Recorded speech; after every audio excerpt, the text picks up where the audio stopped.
Christophe sur France Maghreb 2. Bonjour tout le monde, ravi de vous retrouver sur France Maghreb 2. Nous sommes le 18 juin. Le 18 juin, l'appel du général de Gaulle en 1940. Mais on est en 2021, tout va bien j'espère en tout cas. Merci d'être avec nous en direct aujourd'hui jusqu'à 16h. Deux invités. Tout à l'heure, nous serons dans les Bouches-du-Rhône. On salue d'ailleurs nos auditeurs de Marseille, où nous recevrons Madame Claire Pitola, qui est la députée de la 2e circonscription des Bouches-du-Rhône. Elle est aussi vice-présidente du groupe LREM à l'Assemblée nationale. Et puis nous recevrons, puisque vous le savez, c'est jusque ce soir la fin de la campagne pour les départementales et régionales, Monsieur Christian Corot, qui est candidat, lui, aux élections départementales pour le canton numéro 4, Villiers-le-Bel, pour l'Est du Val d'Oise. Il sera avec nous donc tout à l'heure à 17h30. Deux sujets qui vont nous animer aujourd'hui et qui nous intéressent tout particulièrement avec la montée du racisme. Et j'englobe et je fais exprès de parler de racisme pour ne pas parler d'islamophobie ni d'antisémitisme, mais racisme en général. Faut-il une réponse politique justement à cette montée du racisme? Et puis, vous le savez, le vote qui aura lieu ce dimanche, départemental et régional, et visiblement il y a un parti qui risque de prendre quelques régions. Il s'appelle le Rassemblement National. Et la question que j'ai envie de vous poser aujourd'hui, c'est: ce vote RN est-il un vote contestataire ou un vote d'adhésion? On se posera la question et on y répondra avec vous, bien sûr, peuple qui s'exprime dans cette émission au 01 40 33 9000, mais aussi avec Faiza Ben Mohamed qui est avec nous. Comment ça va, ma Faiza? Ça va bien, Christophe. Je te salue. Je salue aussi tous les auditeurs, auditrices qui nous écoutent. Sois la bienvenue, et ça fait longtemps et je sais qu'il y a beaucoup de rumeurs à chaque fois quand tu mets longtemps à venir ici en disant Faiza n'est plus dans le grand forum. Faiza est toujours dans le grand forum, bien sûr. Tant que vous m'acceptez, je suis encore là. Bon, très bien, écoute, c'est pas prêt de s'arrêter alors visiblement. Tarek Mami est avec nous parce que le vendredi c'est Mami. Bonjour Tarek. Bonjour Christophe, bonjour à toutes, bonjour à tous, bonjour à Faiza. Bonjour monsieur Mami. Alors, mon cher Tarek, vous allez bien? Très bien. Il fait beau. Parfait. Il fait beau à Paris. Il y a un air de liberté qui se dessine. Il y a un air de vacances qui pointe du nez. Partira pas, c'est pas bien grave. L'essentiel, c'est que cette sensation de vie, de revie, revient. C'est vrai. À Nice aussi, on a cette sensation de liberté de nouveau? Ah oui, carrément. Et puis là, avec les dernières 48 heures sous couvre-feu, franchement, faut le dire. Hein. Alors autant on a respecté scrupuleusement les restrictions, mais faut pas bouder la joie de retrouver la liberté totale, parce que franchement, nous à Nice, on est confinés depuis le mois d'octobre. On était sous couvre-feu depuis le mois d'octobre. C'est quand même énorme. C'est vrai. D'ailleurs, j'ai pas bien compris pourquoi ils ont prolongé la fin du couvre-feu alors qu'ils ont fait tomber le masque entre guillemets à l'extérieur depuis hier. Ils auraient pu faire tout en même temps, je sais pas. Je m'interroge sur le fait d'avoir prolongé ça jusque dimanche soir. La politique des étapes, vous connaissez, cher Christophe? Oui, des fois on a un peu de mal à comprendre, mais après, bon, l'essentiel c'est comprendre ce qu'il y a à prendre. Et pour le coup, c'est retrouver de la liberté.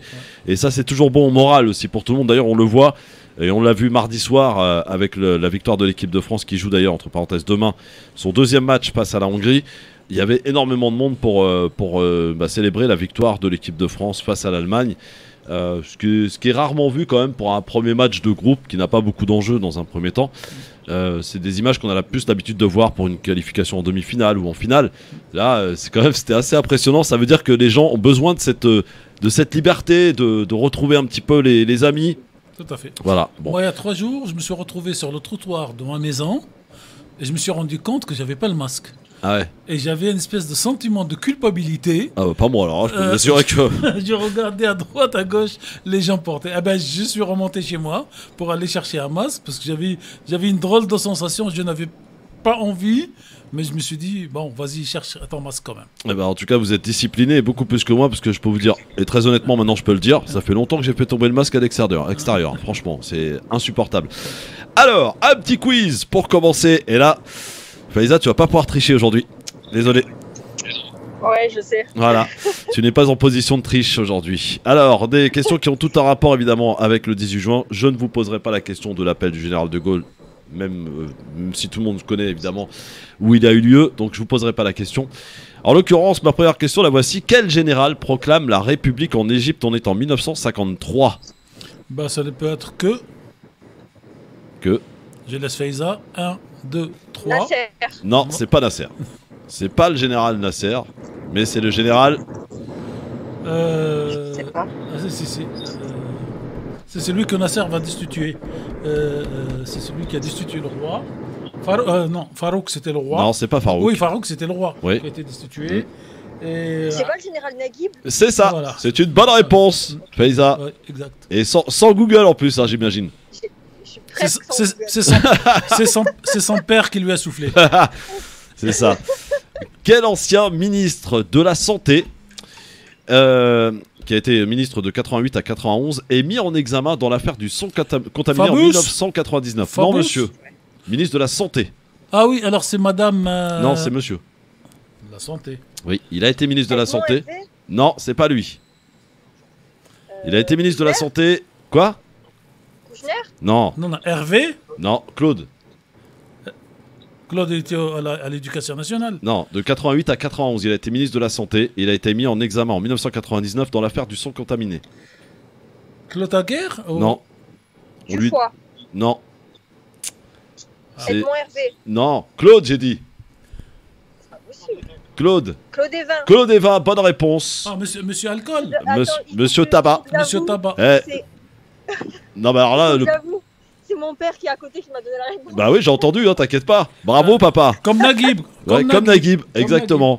Voilà. Je cherche à présent un peu d'histoire. On va voir si le papa il est fort. Je cherche un ancien président français qui est décédé en 1937. Il a été président français de 1924 à 1931.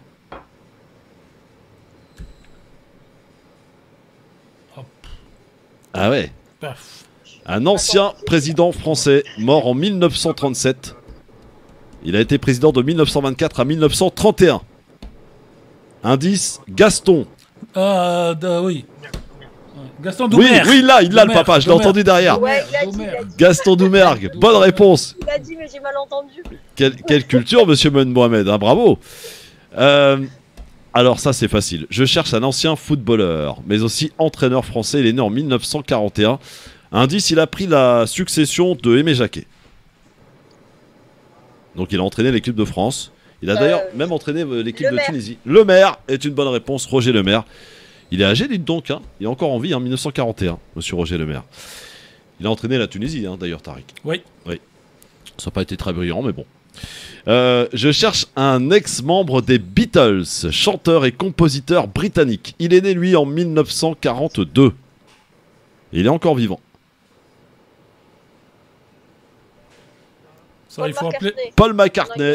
Faut appeler Bonne la- réponse. faut Ah, il est appeler- encore vivant? Ouais, il est Ok. encore vivant, Paul McCartney. faut appeler la belle histoire pour ça. Ah oui, mais la belle histoire, il est en congé en ce moment. Et enfin, je cherche un humoriste, acteur et producteur franco-marocain, né en 1975. Bah, de Bouze, Debouze. Eh ouais, bon anniversaire, Jamel. Monsieur Ouais, Bouteille. c'était facile. Voilà, ça c'était fastoche. Bravo en tout cas à tous les deux. À Et tous les on trois, salue, là. on salue aussi la bonne performance de monsieur Ben Mohamed qui a été très très bon, papa Ben Mohamed. Bravo. Allez, dans un instant, on va parler de la montée de ce racisme. Quelle réponse faut-il lui apporter? Faut-il une réponse politique? Ou pas d'ailleurs, on va s'interroger aussi, parlons Citoyenne. de l'islamophobie et du racisme en général, parce que c'est vrai, on a tendance à parler d'antisémitisme, d'islamophobie, mais finalement, si tout cela c'était ni plus ni moins que du racisme. Comment y faire face? Comment justement le combattre? De quelle manière? Eh bien, on y répond dans un instant, et puis on parlera aussi de ce vote qui aura lieu dimanche prochain. Vous savez qu'on prévoit 60 à 64% d'abstention, Tarek. Oui, et ça me permettra de faire un tacle à la ministre française qui déclare que... Laquelle? Son nom va me revenir, non, c'est une sénatrice, qui déclare que quand on vote à 30-35%, comme en Algérie, c'est qu'il n'y a pas de résultat électoral. Ah oui, d'accord, ok. Ah bah, on verra quand on aura le même chiffre en France, qu'est-ce qu'elle dira. On va parler du Rassemblement National parce que... Madame Rossignol. Ah, Laurence. Oui. Ah, Laurence. Sacrée Laurence, elle est pas... Oui, elle est pas à une connerie près. Alors, le Rassemblement National qui est favori dans pas mal de régions, notamment en PACA. 3 dans le nord aussi, mais aussi en Bourgogne. Le Rassemblement National, j'aimerais qu'on en parle parce que je voudrais savoir si c'est un vote de contestation ou un vote d'adhésion. Ce Rassemblement National d'aujourd'hui, attention, on ne va pas se replonger. À l'époque, on savait que c'était beaucoup un vote contestataire. Mais est-ce que c'est toujours le cas aujourd'hui? On y reviendra, on se posera la question dans un instant. Ne bougez pas, on met un peu d'argent dans la caisse et on est de retour sur France Maghreb 2 avec Faiza Ben Mohamed et avec Tarek Mami.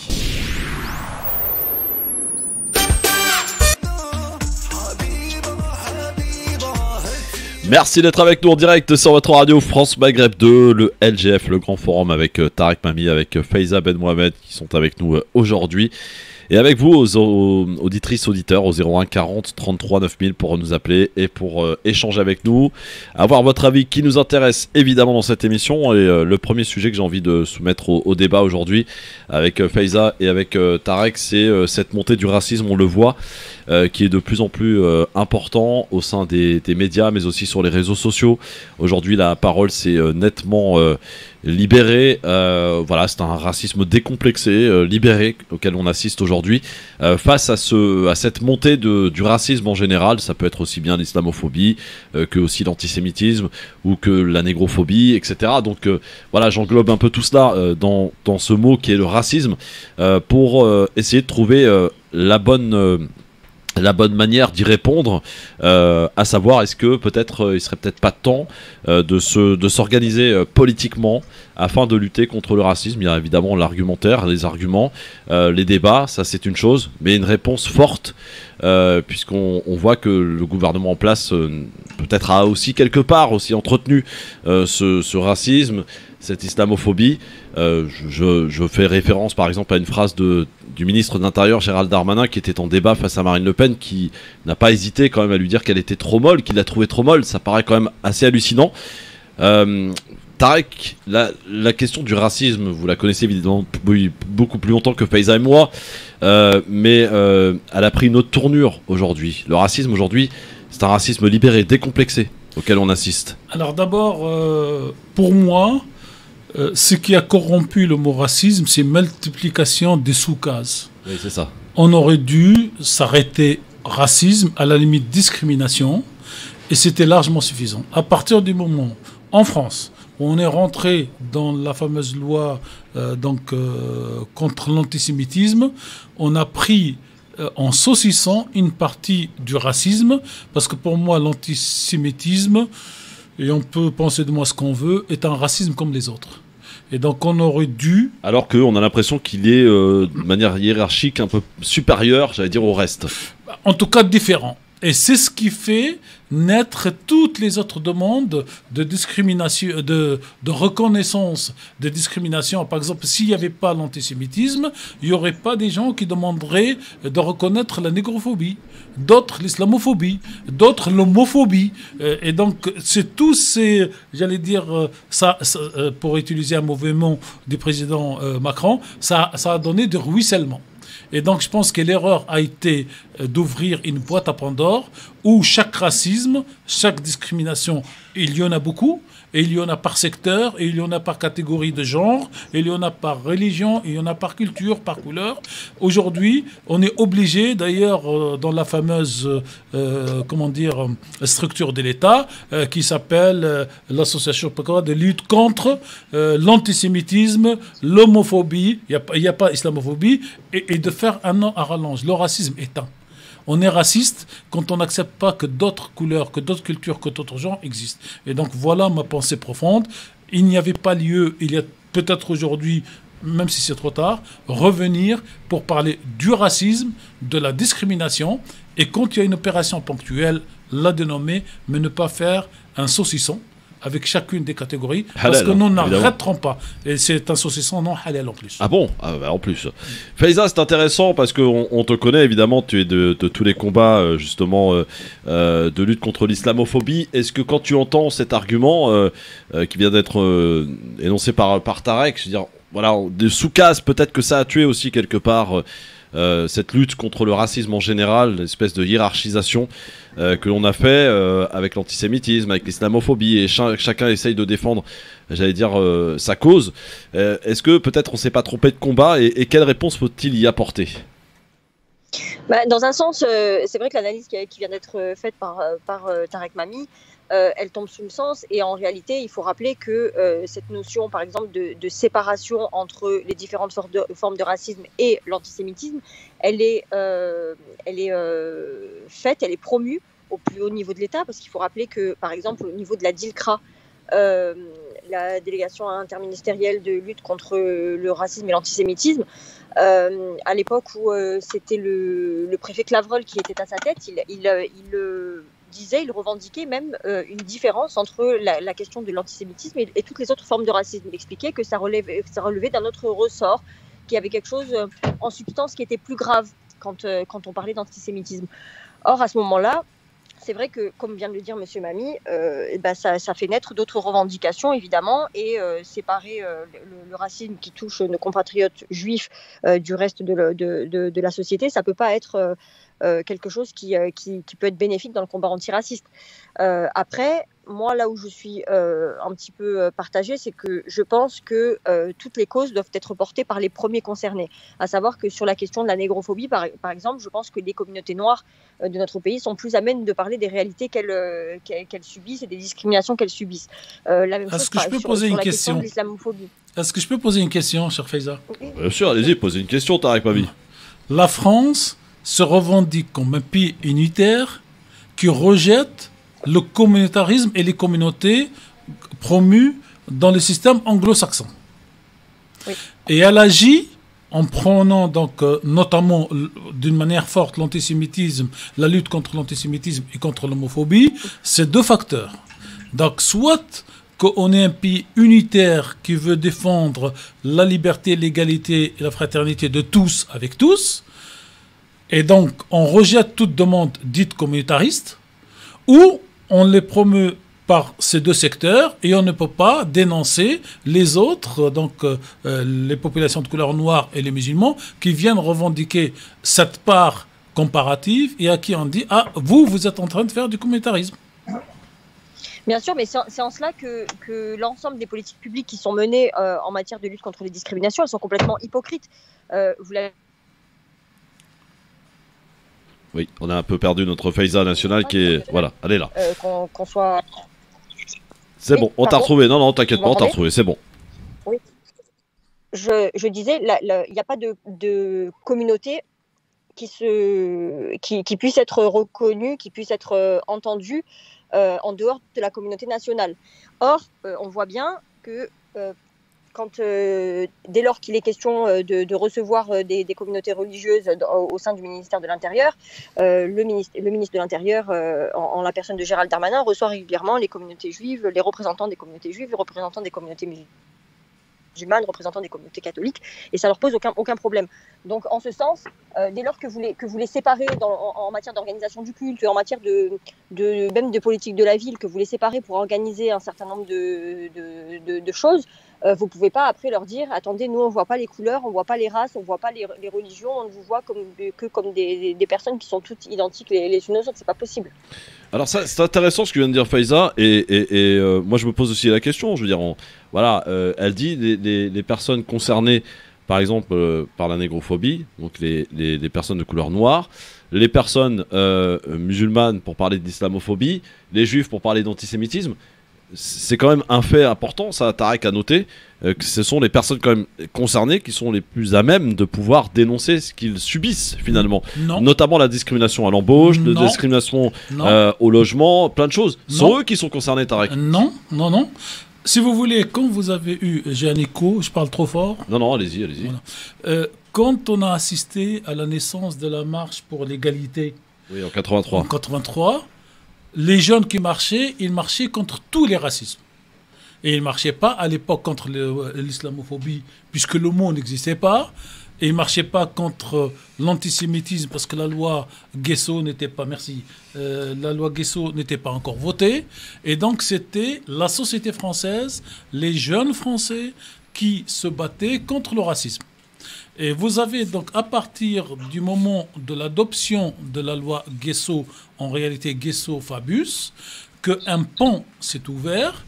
Et vous avez derrière, par exemple, les Arméniens, qui ont compris la logique, qui ont raison dans ce qu'ils ont fait, qui ont demandé eux aussi donc une loi française pour condamner la négation en France du génocide arménien. Et donc, vous allez avoir demain des citoyens donc de tel ou tel pays, qui quand ils auront un certain poids fort, ils vont demander une loi. Et dans 50 ans, dans 100 ans, vous aurez des gens d'origine palestinienne qui vont demander une loi pour condamner ce qui se passe aujourd'hui à mais Gaza. Tarek Pami, pardon, vous êtes pas noir, vous savez pas ce que subissent par exemple les noirs, par exemple. Je sais ce que Vous êtes pas chinois, vous savez pas ce que subissent la communauté asiatique. Non, mais je me pose des questions. Oui, moi je sais ce que subit une personne discriminée. Il y en a qui sont discriminés parce qu'ils sont noirs, il y en a qui sont discriminés parce qu'ils sont chinois, d'autres sont discriminés parce qu'elles sont femmes, et on oublie, parce qu'on parle toujours des femmes. On peut parler des handicapés aussi. Hein. Oui, des handicapés, et donc c'est pour ça que pour moi, discrimination et racisme est plus fort que discrimination contre le noir ou contre les arabes, contre les musulmans, parce que quand vous dites, par exemple, aujourd'hui, discrimination contre les musulmans, c'est quand vous preniez une petite partie de la société qui donc est discriminée parce qu'elle est musulmane, ce qui est vrai, mais qui doit se défendre toute seule. Or, si la communauté musulmane n'est pas défendue par la totalité de la société française, il n'y aura pas de défense. Et si les Chinois français ne sont pas défendus par les Arabes, il n'y aura pas d'égalité. Et si les Juifs ne défendent pas à la fois les musulmans, les Juifs et les Chinois, ça sera une défense communautariste. Ouais, mais c'est un peu, excusez-moi, c'est un peu hypocrite. Non, c'est pas hypocrite. Non, pas vous, mais quand je dis aujourd'hui, vous l'avez dit tout à l'heure, vous l'avez rappelé, la France rejette tout le communautarisme, et en même temps, la France, elle l'entretient, ce communautarisme. Bah, c'est ce qu'elle a dit. Parce que ça l'arrange. C'est ce qu'a dit Faiza tout à l'heure. Si vous voulez, on est hypocrite, on rejette le principe de communauté et on le promeut. Par exemple, dans le mot d'Ilkra, le mot islam, musulman ou islamophobie, il est où? Il n'y a, pas de I pour islam, il n'y a pas M pour musulman. Et il n'y a pas I pour islamophobie. Et pourtant, ça s'appelle la dilkra, c'est-à-dire contre le racisme et la discrimination. Et pourquoi racisme? Il n'y a pas de discrimination d'ailleurs. Et il y a antisémitisme. Il y a une hypocrisie politique à vouloir dire les choses et leur contraire. Et comme le sujet, le deuxième sujet, Christophe, sera donc tout à l'heure l'extrême droite, en fait, aujourd'hui, dans les années 30, on disait qu'on noyait le poisson. Aujourd'hui, on le fait. Et je dirais peut-être tout à l'heure un mot sur Gramsci. Pour les auditeurs de la radio, ils tapent sur Google. Et Gramsci a très bien décrit cette bataille.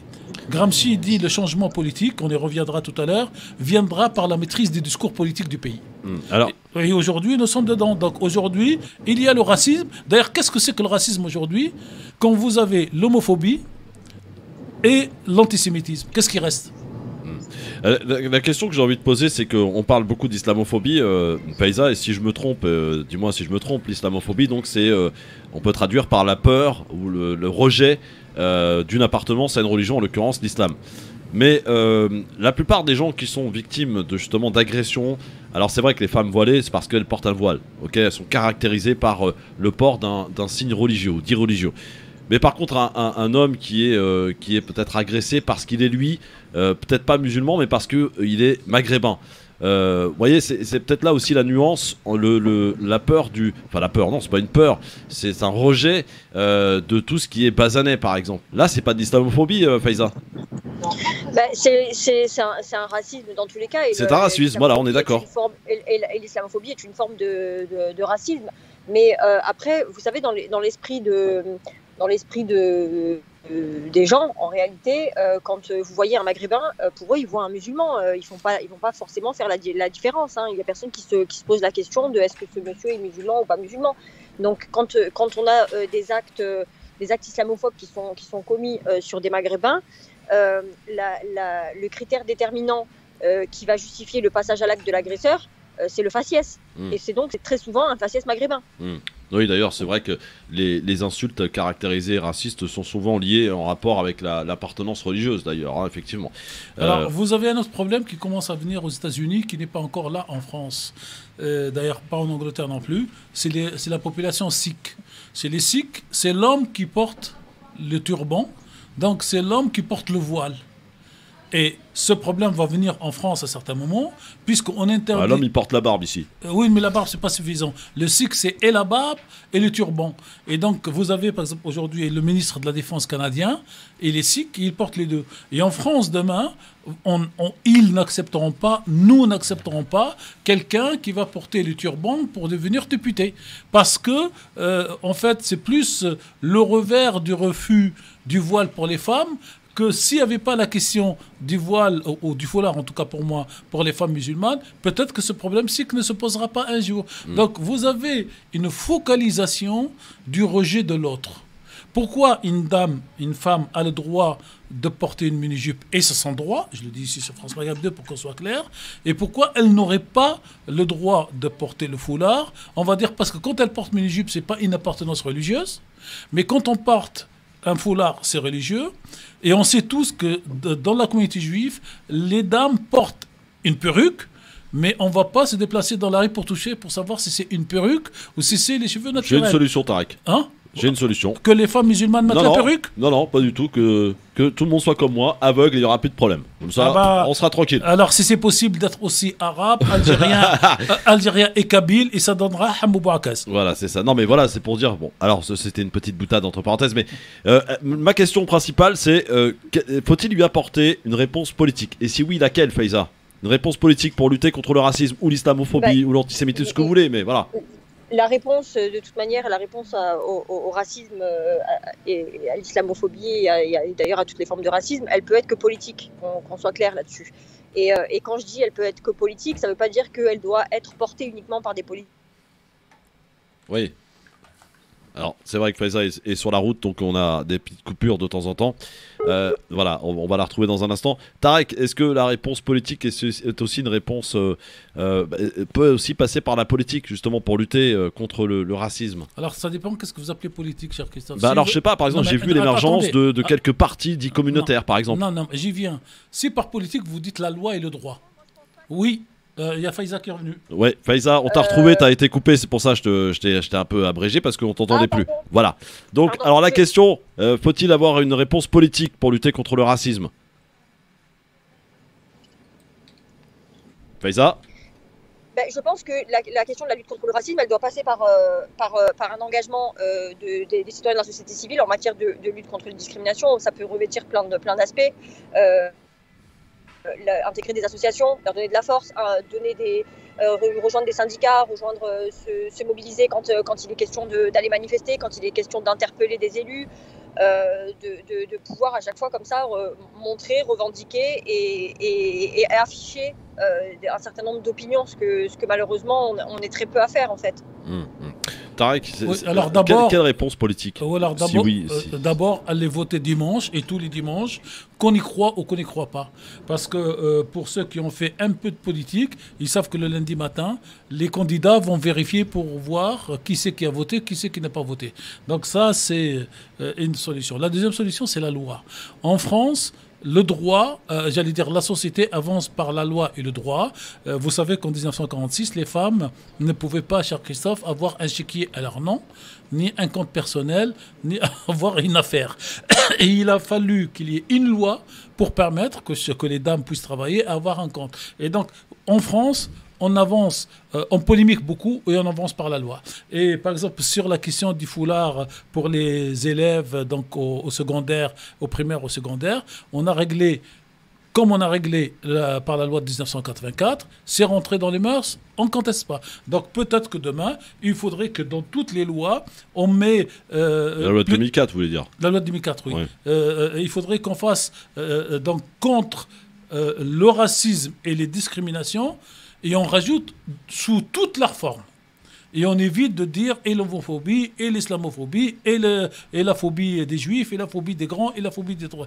Donc c'est peut-être cette façon de réécrire la situation juridique aujourd'hui, de dire le racisme et la discrimination sous toutes leurs formes, et après c'est à la justice d'estimer est-ce que insulter un aveugle parce qu'il est aveugle, est-ce que c'est une discrimination, une forme de... oui ou non. Et c'est peut-être comme ça qu'on sort, mais tant qu'on va rester sur saucisson pas halal, vous verrez que la multiplication des causes va s'augmenter, et la communauté musulmane finira par vouloir imposer ce mot dans la loi, ce qui ne rendra service ni pour la communauté musulmane, ni pour la France, comme le mot antisémitisme aujourd'hui ne rend pas service à la communauté juive. Je le dis tel que je le pense, c'est considéré comme un facteur aggravant, certes, mais il faut qu'il soit comme un facteur aggravant de par sa discrimination. Tarek, aujourd'hui, de traiter quelqu'un de sale juif, vous allez avoir des gros problèmes en justice. Traiter quelqu'un de sale arabe, c'est une opinion. Voilà, justement, traiter quelqu'un de sale juif... C'est puni par la loi. Attendez, et être lourdement condamné, c'est une très bonne chose. Oui, mais il faut que ce soit pour sale arabe, sale arménien, sale noir, la même chose. Donc c'est le fait de sortir un des racismes, entre guillemets, et de lui donner un statut à part. Et vous savez pourquoi on le fait en France, cher Christophe? Parce que l'État français, qu'on le veuille pas, n'a pas, encore une fois, je le dis ici, protégé ses citoyens juifs pendant la Deuxième Guerre mondiale, parce que si l'État français avait défendu ses citoyens juifs comme l'a fait le roi du Maroc, par exemple, et comme l'a fait le recteur de la mosquée de Paris, peut-être qu'aujourd'hui, on ne serait pas dans cette situation. C'est un sentiment de culpabilité, vous voulez dire? Oui, bien sûr, je l'écris, je l'assume. J'allais dire, si la France n'avait pas vendu ses citoyens, aujourd'hui, ces citoyens juifs seraient encore plus grands défenseurs de la France qu'ils ne le sont aujourd'hui, grâce à une protection de la loi, une protection, comme dirait l'autre, fictive, puisqu'on continue à insulter les juifs et on continue à tuer des juifs parce qu'ils sont juifs. Alors, Faiza, le fait, par exemple, il y a des partis dits communautaires, hein, très bien, avec le mot musulman dedans, qui ont émergé. Est-ce que c'est une bonne réponse à, par exemple, la lutte contre l'islamophobie, par exemple? À mon sens, ça constitue ça peut être une des réponses. Après, est-ce qu'ils ont des chances d'être élus, pas élus, en fonction des zones dans lesquelles ils se présentent? Ça, c'est encore un autre débat.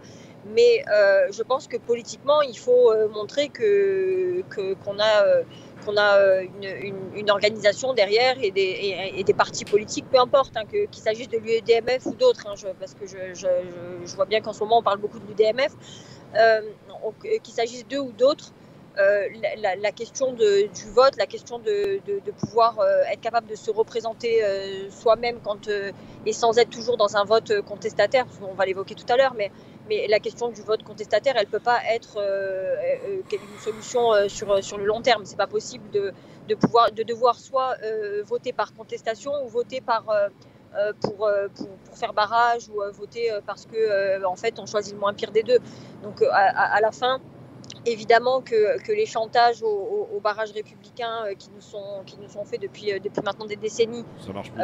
Ils doivent ne plus pouvoir exister. Et je pense que le fait qu'il y ait certaines personnalités musulmanes qui prennent le risque et qui prennent le courage de se présenter en tant que musulmans et avec comme mot d'ordre justement cette question de la lutte contre l'islamophobie, ça peut contribuer à donner une visibilité à la cause. Je sais, là, ça, vous n'êtes pas d'accord avec ça, Tarek? Non, moi, si vous voulez, j'allais dire, aujourd'hui, vous n'avez pas de parti juif en France. Il n'y a pas un parti qui s'appelle parti judaïque, juif, tout ce que vous voulez. Vous avez un parti chrétien, par contre. Non, mais il n'y a pas. Et pourtant, la communauté juive, j'aime pas ce mot, mais on nous oblige, comme dit l'autre, à les utiliser. Oui, bah oui. Elle est assez forte pour imposer son point de vue, et elle est surtout assez forte pour défendre ses droits. Et imaginez, cher Christophe, qu'une structure dite religieuse musulmane fait comme le consistoire qui signe avec le CRIF et avec le Front juif une déclaration, un communiqué de presse public pour dire ne pas voter pour le Front National, l'RN, et pour les insoumis de M. Mélenchon. Ah, ils ont fait ça? C'est public. C'est-à-dire qu'ils mettent ça, ils mettent les insoumis et le Front National, le Rassemblement au même National niveau, dans un communiqué de presse, et qui est publié et qui dit voilà, citoyens français en général, citoyens juifs en particulier, ne votez pas ni pour les uns ni pour les autres. On explique bien pourquoi pour le Front National, un peu moins pour les insoumis, mais imaginez que le CFCM publie un texte dans ce sens.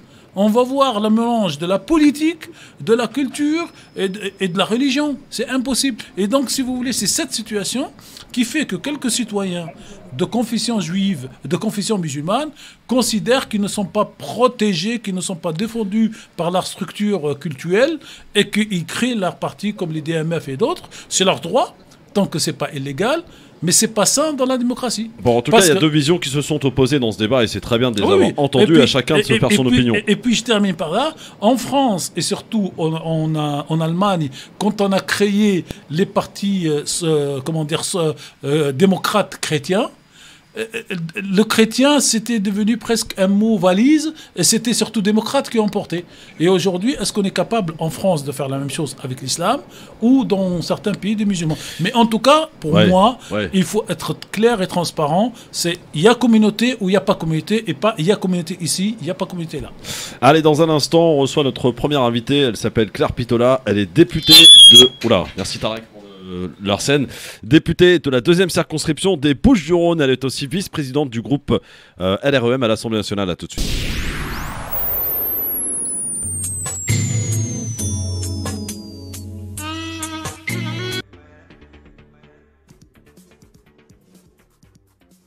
France Maghreb 2 sur 94 FM à Clermont-Ferrand et toute sa région.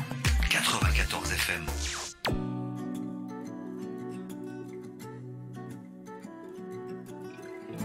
Merci d'être avec nous en direct sur votre radio France Maghreb 2. Ça s'appelle le Grand Forum avec Tarek Mami, avec Faiza Ben Mohamed qui sont avec nous, bien entendu, en direct sur France Maghreb 2 jusqu'à 18h, comme tous les jours, bien sûr. Le Grand Forum, votre émission de débat, d'échange, de partage avec vous, chers amis auditeurs, auditrices. Et nous recevons notre première invitée aujourd'hui, cher Tarek Mami, Faiza Ben Mohamed. Elle est députée de la 2e circonscription des Bouches-du-Rhône, du côté de Marseille. Madame Claire Pitola, bonsoir Madame Pitola. Bonsoir. Bonsoir et bienvenue sur France Maghreb 2. Donc vous êtes députée de la 2e circonscription des Bouches-du-Rhône, en fonction depuis maintenant combien 3 ans, 4 ans 4 ans. Hein. 4 ans, oui, ça passe. On passe les 4 ans. Oui, exactement. Alors Madame la députée, comment de ingénieur aéronautique et cadre EDF, on passe député? Parce que quand on est ingénieur dans l'aéronautique, on est déterminé. Ah, d'accord. Très bien. L'avion doit atterrir là où il faut, quoi. C'est ça, c'est ça. Il a atterri là où il fallait. Madame la députée, vous êtes aussi vice-présidente, je crois, du groupe LREM à l'Assemblée nationale? Alors, plus depuis le changement de présidence, j'étais vice-présidente quand Gilles Legendre était président et j'ai pas souhaité renouveler cet exercice-là puisque ça prend beaucoup de temps et j'avais passé une année à le faire, à m'occuper donc de mes collègues députés et là je recommence à m'occuper un peu plus de la circonscription. Voilà, en cette période de fin de mandat, c'est préférable. Alors j'ai vu que vous aviez tweeté votre satisfaction du retour à ce que vous avez appelé vous une vie quasi normale après l'annonce donc de Jean Castex mercredi suite à l'abandon du masque en extérieur et à la fin de ce couvre-feu. Oui, tout à fait. C'est vraiment une très bonne nouvelle. Et depuis ce matin, enfin le week-end dernier sur les plages, c'était un plaisir d'enlever le masque. Et depuis hier matin, pouvoir l'enlever dans la rue, dans les espaces extérieurs, c'est vraiment une liberté retrouvée. Ça fait beaucoup de bien. C'est la signification que ce virus baisse. C'est important en ce moment d'enlever le masque. Ça fait longtemps qu'on le supporte et donc vraiment je pense que c'est bien de s'arrêter sur ce temps de joie collectif. Madame la députée, après 18 mois maintenant de présence de ce Covid-19, est-ce que vous pensez que l'exécutif a fait tout ce qu'il fallait? Est-ce qu'il n'y a pas eu des erreurs de commises? Et si oui, lesquelles? Enfin, voilà, c'est peut-être temps de faire une espèce de bilan, quoi. Oui, c'est important de faire des bilans déjà parce que en fait, on est un parti qui se veut progressiste et que pour progresser, en fait, il faut s'arrêter, faire des bilans et essayer de faire toujours mieux. Donc, il y a eu des choses qui ont été faites et je pense de très belles choses. Hein. On a quand même beaucoup soutenu tout le secteur économique, on a soutenu l'hôpital, on a mis en place la vaccination accélérée dès qu'on pouvait le faire. On a pris en compte les difficultés sociales. Donc, il y a beaucoup de choses qui ont été faites sur une situation inédite. Et faire le bilan, c'est aussi se dire qu'on fera toujours mieux. Et d'ailleurs, on a vécu un premier confinement en 2020. En 2021, le confinement qu'on a vécu était différent parce qu'on avait ce recul et parce qu'on a pu améliorer. À chaque fois qu'on a pu améliorer les choses, on l'a fait et c'est important. Aujourd'hui, on retrouve la culture, le sport.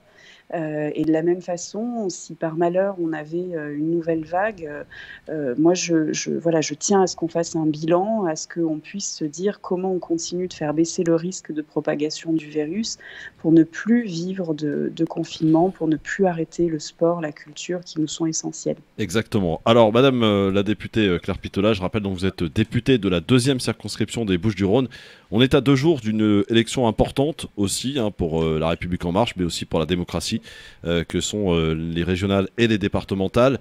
Votre région, justement, PACA, a ce risque, j'ai envie de dire, de basculer peut-être dans les mains du Rassemblement national.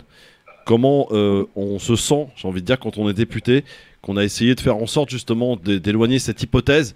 Est-ce qu'il n'y a pas un sentiment d'espèce d'échec face à la montée de ce parti? Bien sûr, c'est très douloureux de voir cette montée des extrêmes. Après, il faut accuser le coup, mais continuer à faire beaucoup d'efforts. Et le vote n'est pas encore là, donc moi je continue d'espérer que malgré tout, on va repousser les extrêmes. Mais c'est vrai que c'est inquiétant, c'est préoccupant. Et c'est vrai que j'invite, en tout cas, j'invite mes collègues, j'invite les personnes du centre, les personnes qui politiquement se positionnent au centre, à ne pas hésiter à parler de sécurité, à parler de liberté. Je pense que c'est en s'appropriant ces sujets qu'on va vraiment repousser les extrêmes. Donc parlons de la sécurité dont ont besoin les citoyens qui préservent nos libertés. Parlons de l'état de droit et c'est comme ça qu'on arrivera à réconcilier un peu ce sentiment difficile, je pense, qui amène à pousser vers les extrêmes, qui est le sentiment d'impunité, de montée des incivilités. Et je pense qu'il faut vraiment qu'on parle de notre état de droit, de protéger, de libérer. Et c'est vraiment le sens des partis du centre. Donc continuons dans ce sens-là et je pense qu'on y arrivera. Tarek Mami, question à Madame la députée Claire Pittola, avec nous en direct sur France Maghreb 2. Alors d'abord, bonjour Madame la députée. Vous êtes écoutée sur France Maghreb 2 qui diffuse à Marseille, donc vous vous adressez directement à vos électeurs et électrices sur cette zone. Moi, la question que je voudrais vous poser, d'abord, je ne suis pas de ceux qui vendent la peau de l'ours avant de l'avoir tué. Il restera l'élection donc de ce dimanche et puis du deuxième tour.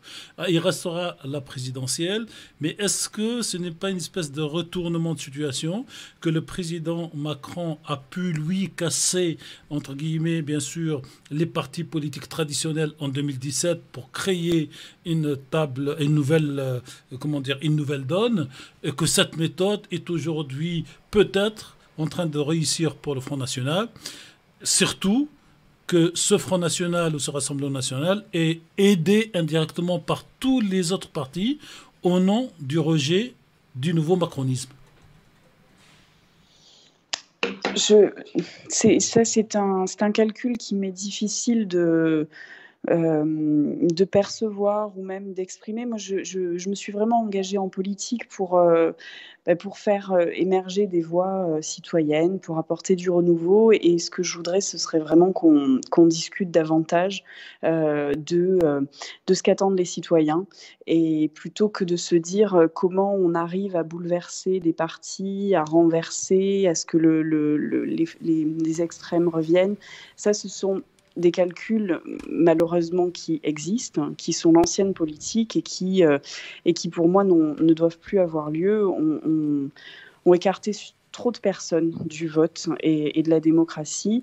Et je pense que les citoyens ont envie aujourd'hui qu'on leur dise simplement que, justement, qu'on est dans un état de droit et qu'on se bat pour le maintenir parce qu'on peut être fier en France d'être capable de protéger et de préserver nos libertés. Cette crise sanitaire a montré à quel point on était capable de protéger les Français, de protéger leur économie qui leur est chère, et aussi de leur redonner la liberté dès qu'on pouvait, dès que ce virus, on arrivait à le contenir, on arrivait à trouver des solutions pour vivre avec.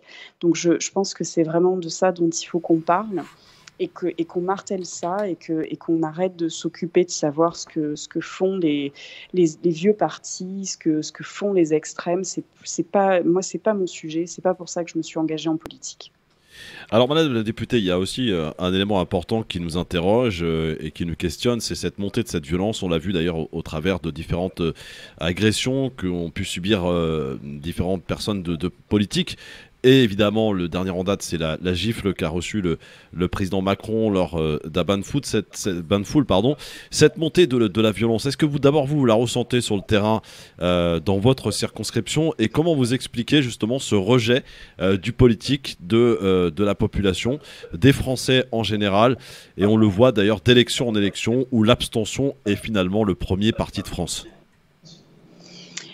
Oui, la montée des tensions dans la société, on la ressent, et on la ressent là d'autant plus fortement avec cette crise Covid qui nous contraint, hein. Et par exemple, moi, je suis députée du littoral marseillais, et la surfréquentation du littoral l'été dernier, et puis cet été de nouveau, parce que les départs à l'étranger seront moins nombreux, et que le littoral marseillais est tout à fait agréable, et que donc c'est une bonne chose d'y venir.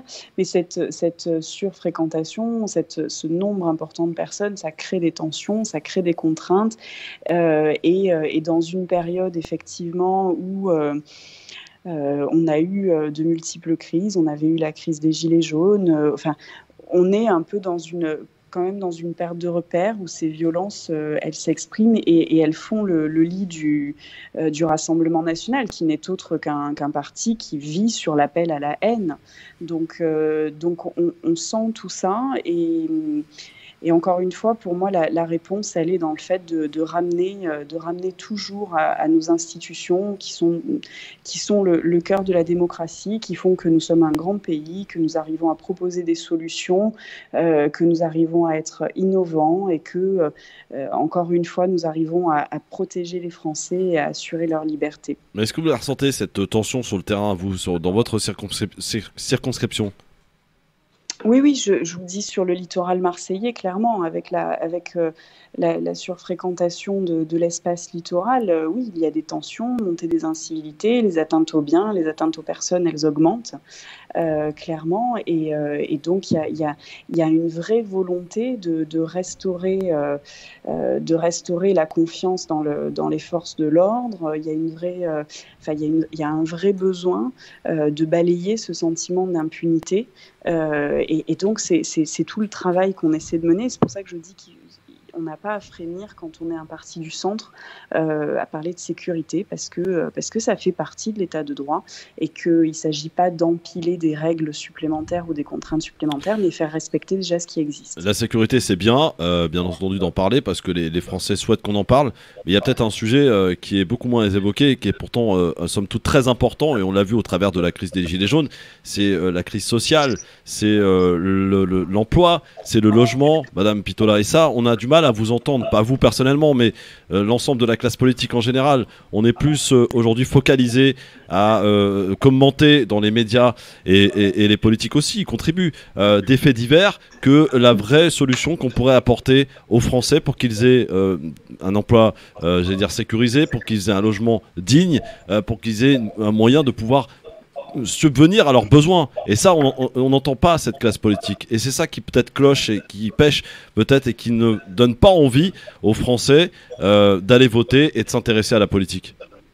Oui, vous avez raison, ce sont des sujets qui intéressent les Français, et qui doivent percer dans le débat public. Après, les politiques ne maîtrisent pas le débat public, hein. Ce sont bien les médias qui le font. Ils l'alimentent quand même un peu. Il l'alimente. Comment ? Il l'alimente aussi. Oui, on l'alimente, mais voilà. On l'alimente quand on nous questionne sur ces sujets. Et donc, je suis ravie que vous me posiez ces questions-là, parce que justement, c'est bien ça. Il faut qu'on parle des sujets du quotidien des Français. C'est ça qui les intéresse, c'est pas les bagarres de parti. Sur la question de l'emploi, moi, je travaille énormément sur, par exemple, le dispositif Un jeune, une solution, qui a été lancé par Elisabeth Borne. C'est vraiment un dispositif qui porte ses fruits, qui permet de mettre en relation plus rapidement des jeunes et des entreprises. Ça permet aussi de faciliter du côté des entreprises passer le pas sur faire confiance aux jeunes, comme ils sont soutenus financièrement sur l'embauche d'un jeune, comme ils ont la possibilité de compléter par des formations, elles vont plus facilement vers les jeunes. Donc ça, c'est un dispositif qui vraiment porte ses fruits et permet d'avoir beaucoup de jeunes qui accèdent à l'emploi. Le plan de relance est clairement très, très axé sur développer l'économie, mais dans un seul but, c'est créer des emplois, faire en sorte qu'il y ait plus d'emplois. J'ai rédigé un rapport il y a 2 ans de ça au Premier ministre, qui était Édouard Philippe à l'époque, pour l'accès à l'emploi des personnes qui en sont éloignées depuis plusieurs années.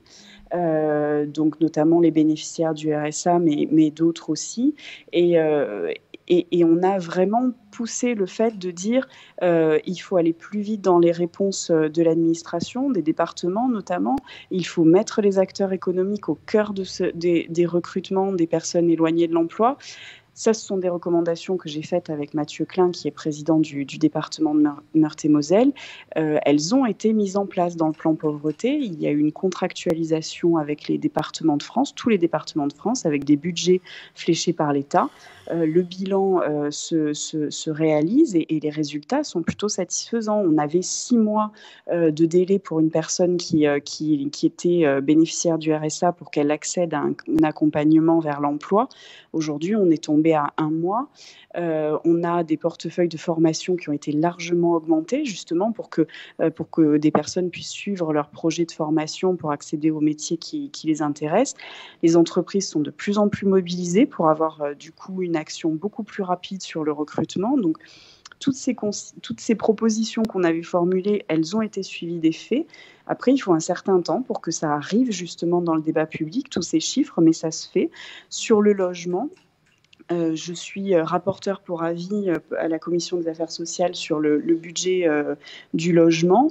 On a donc sur cette période de crise, on a donc augmenté très largement les budgets sur l'hébergement d'urgence pour que personne ne soit à la rue.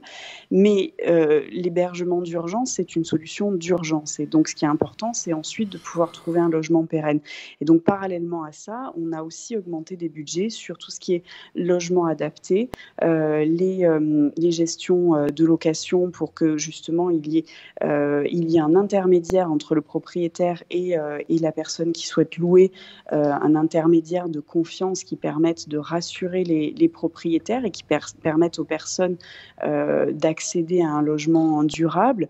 Donc tout ça, on l'a augmenté. On a augmenté des dispositifs qui s'appellent Logement d'abord, qui permettent justement d'éviter de passer par un parcours long d'hébergement d'urgence, de foyers, de logements sociaux avant d'arriver à un logement pérenne.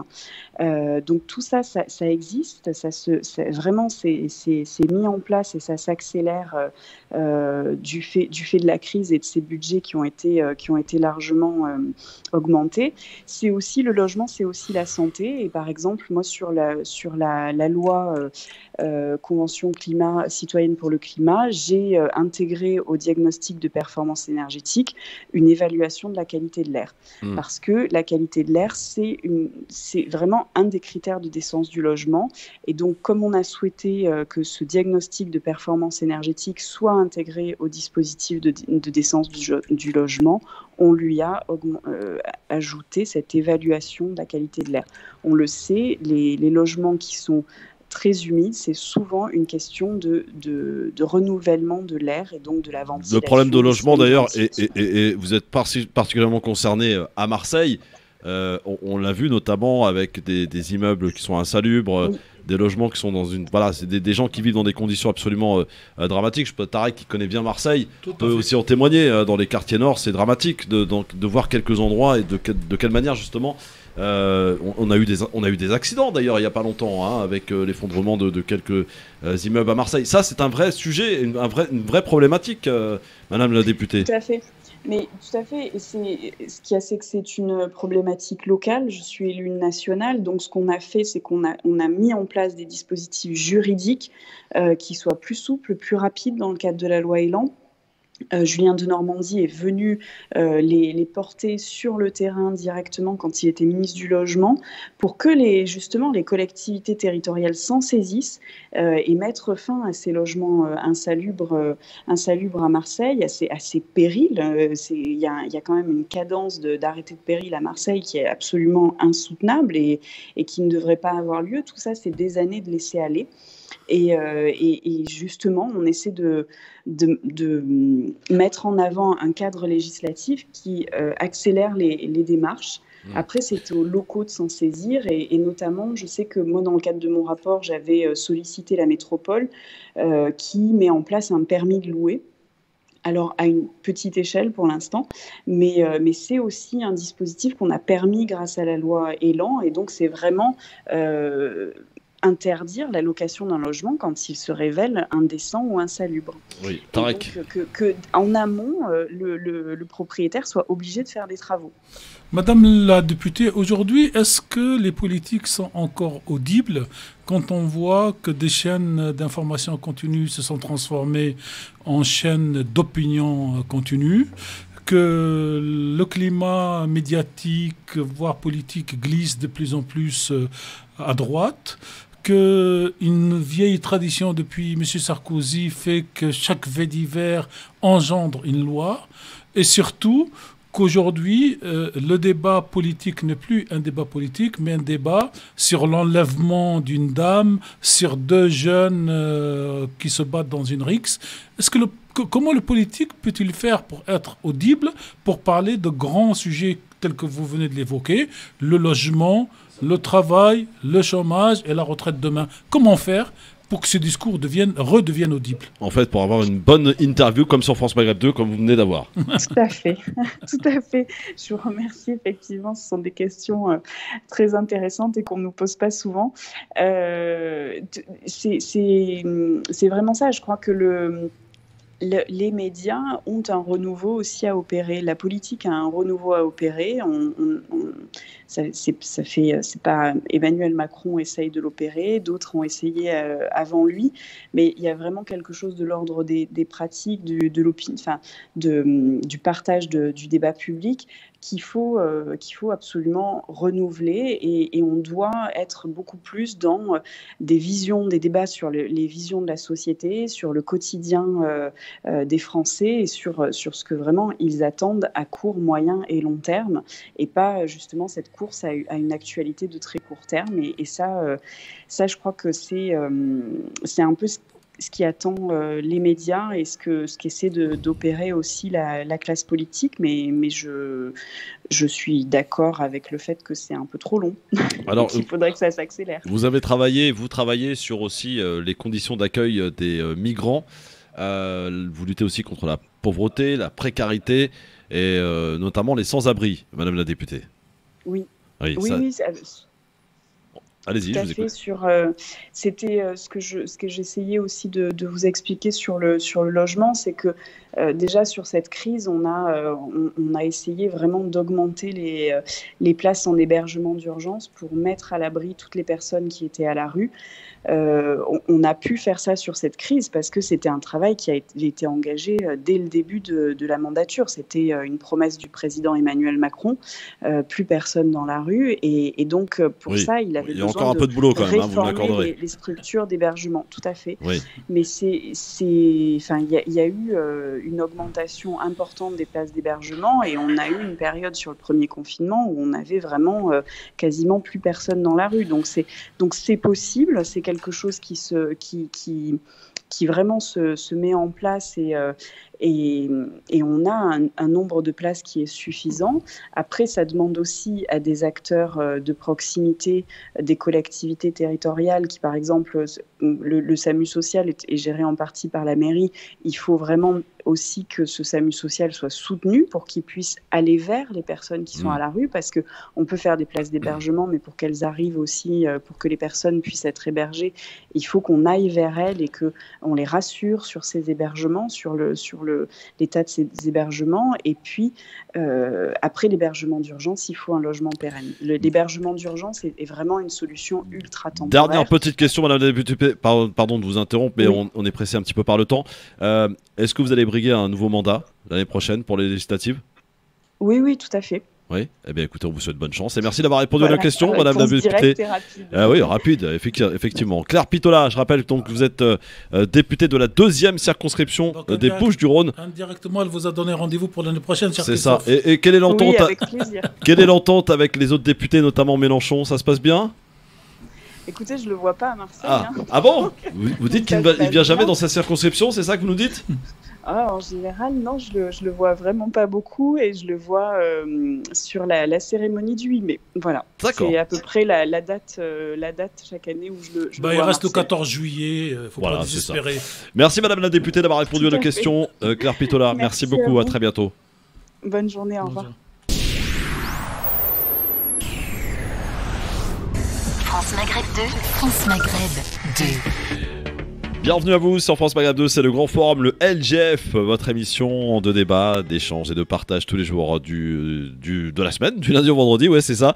16h, 18h les amis, on est là pour évidemment discuter, échanger avec vous. Dans un instant on parlera du Rassemblement National, vote contestataire ou vote d'adhésion ? C'est la question qu'on peut se poser à 2 jours de ces élections départementales et régionales qui vont se dérouler et où le Rassemblement National est donné favori dans quelques régions et pas des moindres. Faiza, rapidement, on t'a retrouvé là parce qu'on t'avait un peu perdu. T'as écouté l'interview de Madame la députée. Est-ce que t'as été convaincu ou pas ? J'ai toujours beaucoup de mal à être convaincue par les députés de la majorité présidentielle, donc je ne vais pas faire de commentaires. Voilà, elle a déroulé ce qu'elle voulait dire, mais après il en demeure pas moins que c'est un parti qui a déçu, qui continue de décevoir et qui a trahi et qui continue de trahir. Donc à mon sens, ce type d'interview, après elle a l'air très sympathique, tout ce que vous voulez, mais moi ce type d'interview, j'ai du mal à croire le contenu. Ouais, alors ce qui serait peut-être intéressant de constater, Tarek Mami, c'est vrai qu'elle nous a parlé des sujets qu'on n'entend pas visiblement dans les médias et ils auraient peut-être plutôt intérêt, j'allais dire, les gens de la majorité, à parler de ces sujets-là. On a l'impression que justement ils veulent les éviter aussi parce que on nous parle souvent de. Elle nous disait oui, c'est les médias qui nous imposent ça, mais c'est à eux aussi de dire voilà, bon, on est aussi là pour parler d'économie, on est aussi là pour parler des vrais sujets qui intéressent les Français. Ils tombent aussi dans le piège et ça les arrange quelque part. Tarek. Oui, ça les arrange, d'accord. Alors, on va accueillir un autre invité maintenant sur France Maghreb 2. C'est un candidat aux élections départementales, Monsieur Christian Corot, qui est avec nous. Bonsoir, Monsieur Corot. Bonsoir. Bonsoir. Alors, je suis aussi avec mon binôme, Madame Gilda Testache. Que l'on salue d'ailleurs. Voilà. Bonsoir Madame. Alors, vous êtes candidat aux élections départementales pour le canton 21, Villiers-le-Bel, pour l'est du Val d'Oise. On est bien d'accord ? C'est bien ça. Et vous êtes, vous, cher Monsieur Corot, directeur régional d'une entreprise privée. Et vous êtes aussi adjoint au maire de Gonesse, en charge notamment de l'urbanisme. Et du logement, effectivement. Super. Qui me permet de me rendre compte des problématiques de notre territoire. Et votre binôme est, elle, chef d'entreprise également. Donc ce sont 2 chefs d'entreprise qui se sont unis pour venir répondre aux citoyens de votre zone. Alors, et surtout 2 adjoints, parce que Madame Testache est aussi première adjointe du maire de Villiers-le-Bel. D'accord. Et je suis conseillère départementale sortante aussi. Ah, bah dites donc, hein, voilà. Alors, parmi les propositions que vous faites, et c'est là que c'est intéressant, des engagements en tout cas, notamment pour les enfants, la petite enfance, création notamment de crèches. On est en manque de crèches dans votre département ? Alors, l'idée, bien sûr qu'on est en manque de crèches, donc les villes, c'est les villes qui portent cet effort généralement, mais au niveau départemental, on souhaite qu'il y ait déjà une création de crèches, notamment pour les femmes en difficulté. Donc c'est déjà un premier pas qu'il faudrait faire, de créer 1 ou 2 crèches départementales. Des crèches et aussi des maternelles, aussi infantiles, c'est quoi exactement? Alors, je vais vous expliquer parce que c'est souvent les femmes qui interviennent sur ce sujet, cher monsieur. Oui.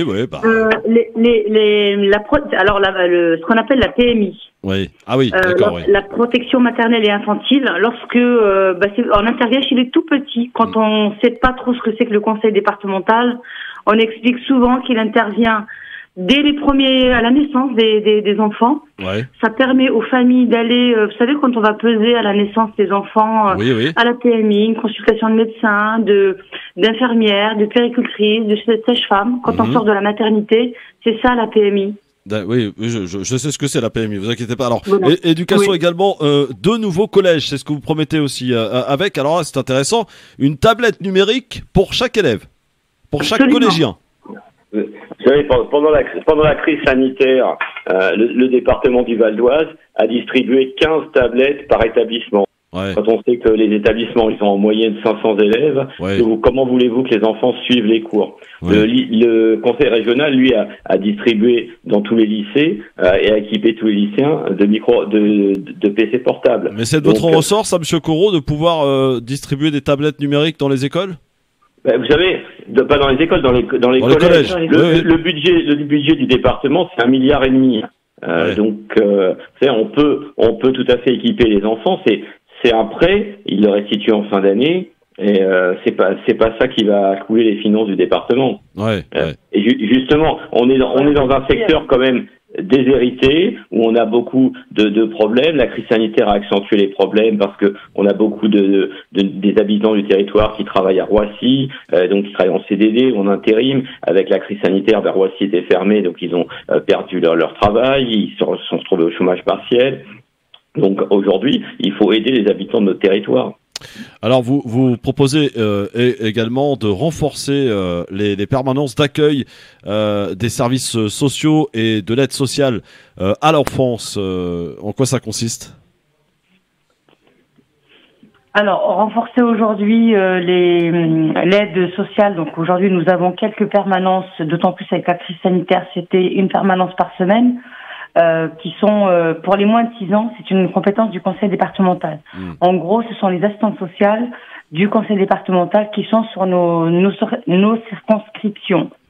Aujourd'hui, donc, c'était sur rendez-vous, puisqu'on voudrait donc autant avec la crise sanitaire, ce serait de réappuyer ces demandes et recevoir les familles lorsqu'elles sont désireuses et nécessiteuses, et non plus attendre des mois et des mois pour pouvoir être reçues sur des permanences dites sociales. C'est 0 à 6 ans, c'est des aides de l'aide alimentaire, c'est de l'aide pour payer un loyer, c'est de l'aide pour différentes aides dites sociales. Je rappelle également au passage, ce sont les compétences du conseil départemental et plus de la moitié du budget du conseil départemental est alloué aux aides sociales. Maison départementale. Le RSA, les personnes âgées et les tout-petits. Maison départementale aussi pour les femmes en difficulté et notamment victimes de violences. Ça aussi, c'est un vrai sujet. Oui, absolument. C'est quelque chose que l'on porte, et je le rappelle au passage pour nos auditeurs, ceux qui nous écoutent, nous sommes les seuls à le proposer sur le département. C'est quelque chose en tant que candidate sortante pour lequel j'ai beaucoup œuvré pendant ce mandat. Aujourd'hui, vous le savez, monsieur, depuis le 1er janvier de cette année, 53 femmes ont été tuées des violences conjugales. Et on voudrait, il n'y a pas que la maison départementale, c'est tout un circuit. Ce serait de pouvoir travailler sur un vrai contrat de lutte. Comment on met à l'abri ces femmes, comment on les protège à travers le bracelet électronique, à travers le téléphone grand danger. Mais pour tout ça, pour pas les perdre de vue, il faut que tout le monde se réunisse. Il faut qu'elles puissent porter plainte au commissariat et être reçue, et non pas dire à une femme, vous le savez, aujourd'hui l'actualité, c'est souvent des récidivistes. On voudrait vraiment porter ça, Christian et moi, sur notre département, pour que les femmes, lorsqu'elles sont victimes, elles aient une porte d'entrée vers qui aller se confier. Au-delà de la plainte, c'est aussi de pouvoir poser ses bagages et prendre un peu de répit. et comment on se reconstruit par la suite et comment on les met à l'abri. Ça, c'est un vrai sujet. Alors, il y a un truc qui m'intéresse particulièrement et qui est un sujet sensible et je vais vous demander comment vous allez vous y prendre pour réduire notamment les délais de dossiers auprès de la MDPH. On rappelle que c'est en moyenne 1 an et demi, 18 mois de délai pour obtenir, je sais pas, une demande quelconque auprès de la MDPH. Et encore, dans certains départements, ça peut être même pire. Je pense à la Seine-Saint-Denis, par exemple. Chez nous, c'est moins. Chez nous, donc sur le département du Val d'Oise, on est entre des délais de 6 à 8 mois. Ça va. Il y a aussi la complexité du dossier. C'est ultra compliqué, que ce soit le dossier MDPH ou le dossier pour l'allocation personnalisée à l'autonomie concernant nos seniors. La complexité, on voudrait vraiment simplifier. Et puis, ce qui arrive aujourd'hui aussi, la difficulté, c'est aussi, on vous invite à télécharger des documents. Vous savez la difficulté, que ce soit pour des personnes handicapées ou aux seniors, pour aller manipuler les outils numériques. C'est aussi une complexité. Nous, ce qu'on voudrait, c'est simplement, il n'y a pas de miracle. Pour pouvoir réduire ces délais, il faut embaucher. Ouais. Il n'y a pas de miracle. Il faut qu'on renforce les équipes. Aujourd'hui, je connais ces personnes qui travaillent au quotidien auprès de nos administrés, elles font un travail remarquable, mais on les a épuisées. Elles sont fatiguées. Aujourd'hui, en plus, avec le confinement, je peux vous le dire qu'on paye très cher sur le territoire. Il faut qu'on renforce ces équipes. Et sur un budget, vous allez me dire, sur un budget d'1,6 milliard, Madame, pardon, trouver quelques crédits pour pouvoir embaucher. Non, mais pardon de vous interrompre. Vous dites qu'elles sont fatiguées, je veux bien l'entendre, mais vous savez que quand on est concerné, handicapé, et qu'on fait appel à la MDPH, c'est extrêmement fatigant aussi de pouvoir avoir quelqu'un au téléphone, de pouvoir avoir un quelconque renseignement. Je peux vous dire que c'est vraiment la croix et la bannière. Donc voilà, il faut aussi entendre aussi ceux qui sont demandeurs de dossiers ou demandeurs de renseignements. C'est une vraie galère. Je vous le dis franchement. Tout à fait. Emploi aussi. C'est justement, je vous interromps, c'est justement, on a pendant cette campagne nous fait un webinaire sur ce problème du handicap et on a des handicapés qui sont venus témoigner et justement par exemple un aveugle de naissance qui nous a expliqué que chaque année il est obligé de justifier qu'il ne voit toujours pas. Voilà. Et donc on est bien conscient que les personnes qui font des déclarations, qui remplissent des dossiers ont des gros problèmes et c'est pour ça qu'on veut simplifier et augmenter les effectifs. Alors là, je sais pas si c'est réalisable, mais en tout cas, c'est ambitieux, j'ai envie de dire, en matière d'emploi, un territoire zéro chômeur pour de longue durée. Oui, vous savez, ça a été expérimenté dans certains secteurs. C'est de prendre le cas des chômeurs longue durée et puis de leur offrir un emploi, de trouver soit avec les associations, les collectivités, un poste plutôt que de payer des chômeurs longue durée, essayer de les réinsérer. Et donc c'est aujourd'hui à l'essai dans certains départements. Et on voit que ça marche, donc pourquoi ne pas l'essayer aussi dans le Val d'Oise, de faire des emplois d'avenir, même si avant c'était l'État, puisque l'État n'en fait plus, il faudrait que le département s'y mette. Alors très vite, en matière de transport, ça c'est plutôt la compétence de la région, en l'occurrence, mais vous prenez l'engagement de la rénovation du RERD, et ça m'intéresse parce que moi je suis usager de cette ligne qui est une véritable galère au quotidien. Plus concerné par la partie sud, vous, pour le Val d'Oise, qu'est-ce que vous pouvez faire au niveau départemental pour rénover cette ligne D du RER qui est une catastrophe? Alors vous avez raison, c'est la compétence de la région. Nous, on a la chance dans notre canton d'avoir une gare du métro automatique de la ligne 17 qui est prévue. Ouais. On est le seul canton du Val d'Oise à avoir une gare du métro automatique. Les écologistes, bizarrement, sont contre une gare du métro et nous reprochent justement de faire le métro au détriment du RER. Donc notre action, c'est de dire nous on veut le métro, mais on veut aussi la rénovation du RER. Et il faut pas que mais comment, M. Corot, soit au détriment du RERD. D'accord, mais ça suffit pas. Ça, comment vous y prenez? Qu'est-ce que vous proposez en matière de rénovation? Il faut que le conseil départemental agisse auprès du conseil régional, puisqu'en effet, c'est pas le conseil départemental qui va financer. Ouais. Vous êtes de quel parti politique, Monsieur Corot, avec votre binôme? Vous êtes sans étiquette, dites-nous. Bah écoutez, on était tous les deux PS. Ah oui, ça arrive. On a aussi bien la ville de Villiers-le-Bel que la ville de Gonesse subi, je dirais, des gens qui sont rentrés dans les sections PS avec des intentions uniquement de prendre le pouvoir et non pas de s'occuper des habitants. Donc aujourd'hui, on est sortis les deux villes, hein, on est plus au PS, on se sent socialiste, mais on se reconnaît pas dans le PS du Val d'Oise tel qu'il est aujourd'hui. Donc on est de gauche, on ne cache pas nos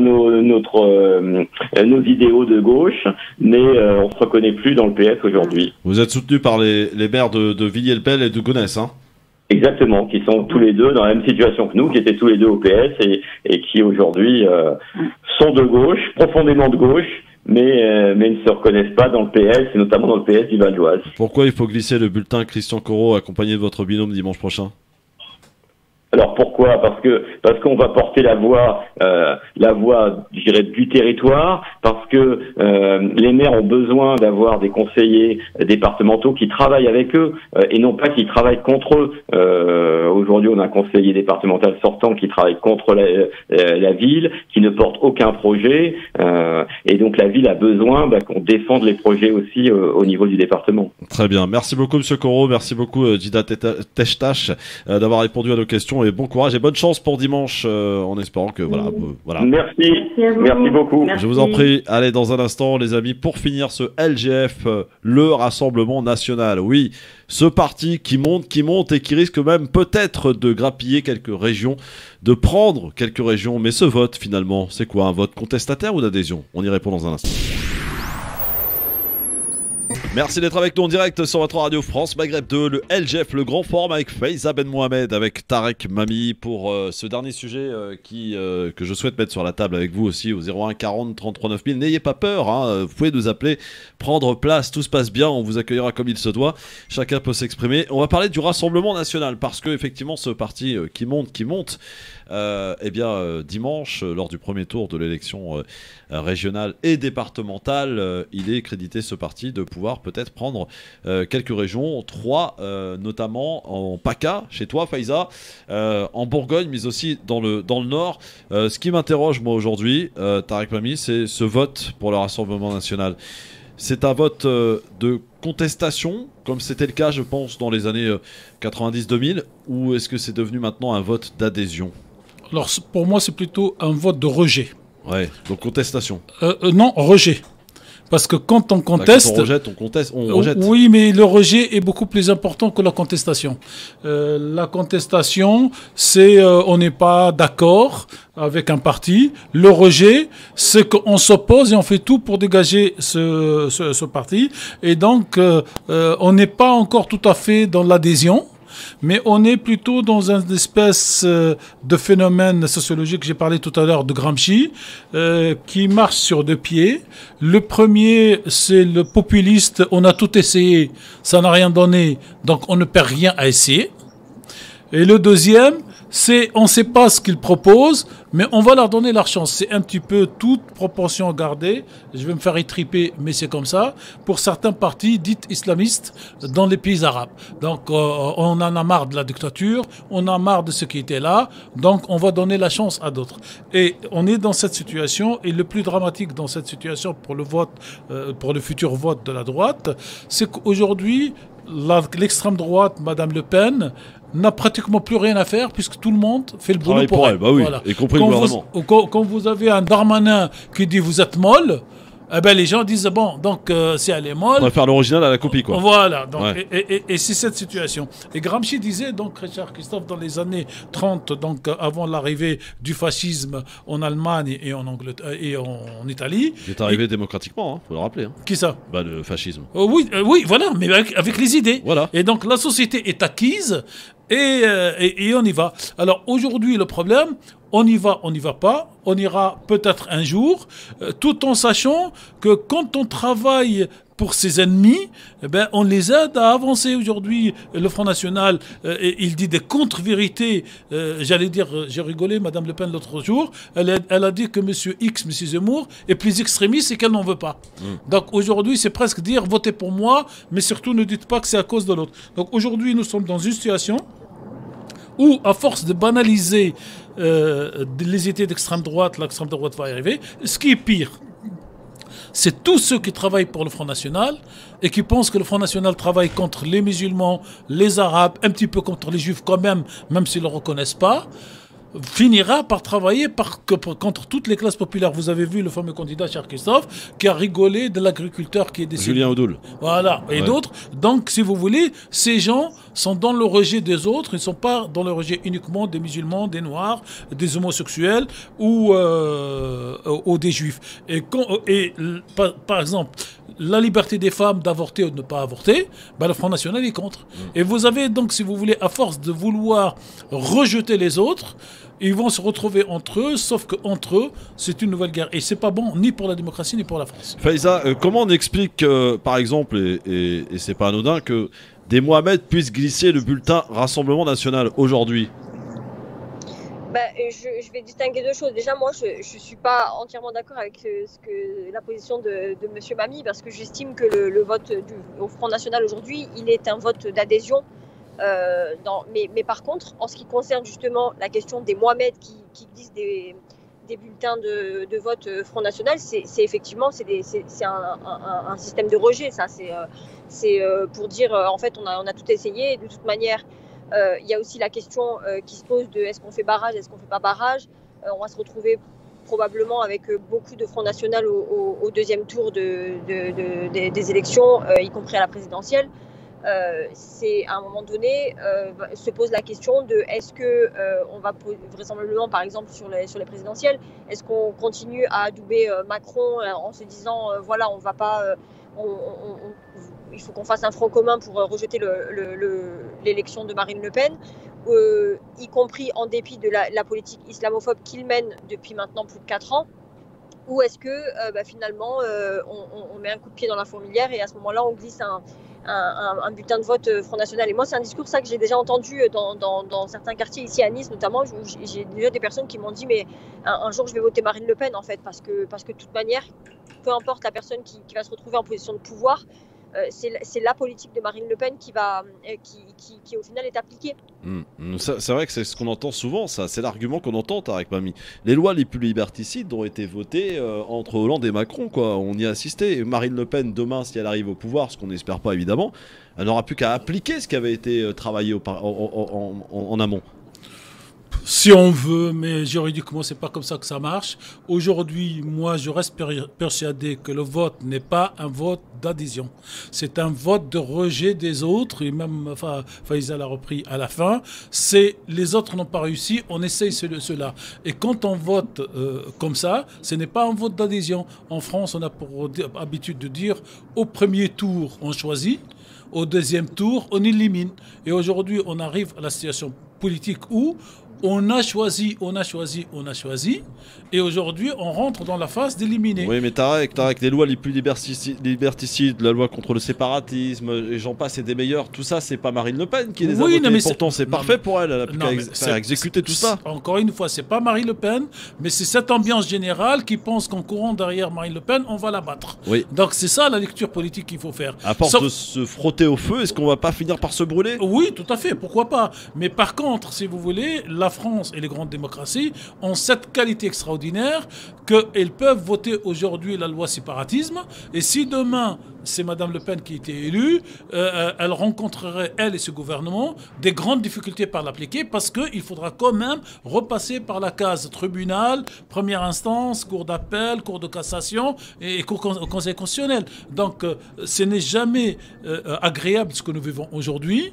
Je ne veux pas dire que demain il faut voter M. Mélenchon, M. Macron ou M. Christophe Frot s'il était candidat. Non, il ne se présente pas lui. Voilà, mais c'est pour dire qu'aujourd'hui c'est un glissement sociétal vers la droite qui est aidé par les erreurs des partis de gauche. Aujourd'hui, il n'y a plus de gauche. Vous avez le même phénomène, toute proportion gardée, cher Christophe, sur Israël. qui est aujourd'hui donné en exemple. Aujourd'hui, Israël a les gouvernements de plus en plus à extrême droite, avec des gens qui crient mort aux Arabes dans la rue. Gaza de nouveau bombardé cette nuit d'ailleurs, pour la deuxième reprise cette semaine. Et puis, certains trouvent que c'est la seule démocratie du Moyen-Orient. Donc, on est en train de... Et aux États-Unis, c'est Fox News qui a ouvert ce chemin. Et vous avez une nouvelle grande chaîne en Angleterre qui attaque la BBC, donc, qui est la chaîne de télévision d'information publique en Angleterre, sur le même schéma que CNews. Aujourd'hui, en fait, les hommes d'affaires vont là où il y a de l'argent, là où il y a le côté libéral, et l'idéologie, c'est pas leur problème, à partir du moment où ils fructifient leurs affaires. Ce qui m'inquiète, Faiza, c'est que effectivement, on en parlait tout à l'heure, ce front républicain qui avait quand même particulièrement marché. Je me souviens en 2002, oui. On avait été vraiment surpris, choqués de voir Jean-Marie Le Pen au second tour face à Jacques Chirac, avec un Lionel Jospin qui a été éliminé dès le premier tour. Aujourd'hui, ce front républicain, Faiza, ne marche plus.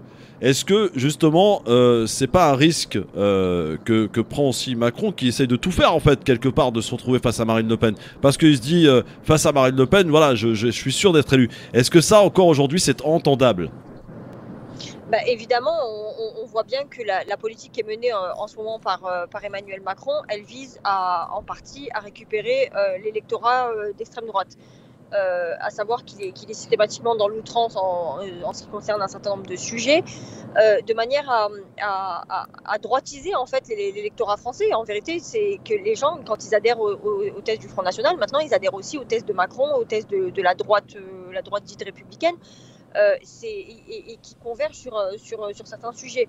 Alors maintenant, évidemment, ça va être de la responsabilité d'Emmanuel Macron, le fait justement que cet électorat se soit tellement droitisé qu'à la fin, plutôt que de voter pour une pâle copie dont il pense être le représentant, les gens vont se tourner vers l'original en la personne de Marine Le Pen, ou voire même d'Éric Zemmour, parce crédité de 5%. Il faut se le dire, une partie de la France qui se reconnaît aussi dans les idées d'Éric Zemmour. Il n'y a qu'à voir les audiences qui sont faites pendant ces émissions et le créneau horaire qui lui est accordé sur CNews. Il faut se poser la question, et le chantage qui va être fait au moment des élections, à nous dire, à nous, électeurs, si vous ne faites pas barrage, eh bien ce sera vous qui aurez fait gagner Marine Le Pen. Il ne faut pas tomber dans ce piège-là. En réalité, ceux qui auront fait gagner Marine Le Pen, c'est ceux qui auront permis à ces idées d'accéder au pouvoir. Et d'accéder au pouvoir, pour l'instant, ces idées, elles y sont déjà. Tarek Mabi, je sais que vous faisiez partie de ces gens-là aussi qui appelaient à voter évidemment contre Marine Le Pen, oui, contre le Front National, et vous aviez cet argument disant si vous ne votez pas ou si vous votez blanc, vous aidez Marine Le Pen. Là, alors, vous allez avoir du mal à le prononcer, ce discours en 2022, je vous le dis direct. Bah, tout à fait, mais moi, quand j'ai appelé, c'était pas contre Marine Le Pen, déjà c'était contre son père. Ouais. Ça nous rajeunit, en tout cas ça me rajeunit moi, pour être clair. Deuxièmement, je partage la dernière phrase de Faiza. Et la troisième chose, je veux dire, ne venez pas pleurer pour ceux qui ne votent pas. Ceux qui votent Front National, c'est leur droit. Ouais. Ceux qui votent M. Macron, c'est leur droit. Ceux qui votent M. Mélenchon, c'est leur droit. Mais que ceux qui ne votent pas, notamment dans les classes populaires dites d'origine étrangère, les Maghrébins, les Africains, qu'ils ne viennent pas pleurer demain, alors qu'ils ont un bulletin entre les mains.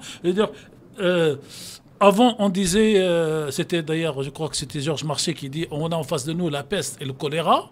Eh ben, aujourd'hui, évitez la peste, évitez le choléra, vous aurez le sida et le Covid en même temps.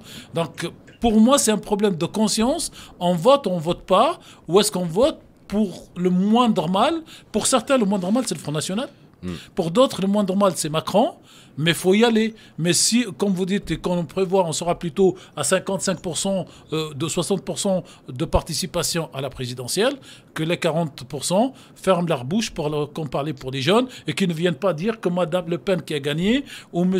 Macron qui a gagné, il a cassé la retraite, il a fait ici. Mais vous êtes où en tant que citoyen? Donc moi, je suis sur un langage, cher Christophe, de responsabilité, et que chacun doit faire ce qu'il a à faire. Et s'il perd en faisant, c'est moins grave que s'il perd en ne faisant rien. Merci en tout cas pour ce débat qu'on aura peut-être l'occasion de remettre sur la table au vu de ce qui va se passer, bien sûr de cette campagne qui risque d'être très axée malheureusement sur, sur les musulmans. 5 secondes pour dire du résultat de cette élection régionale.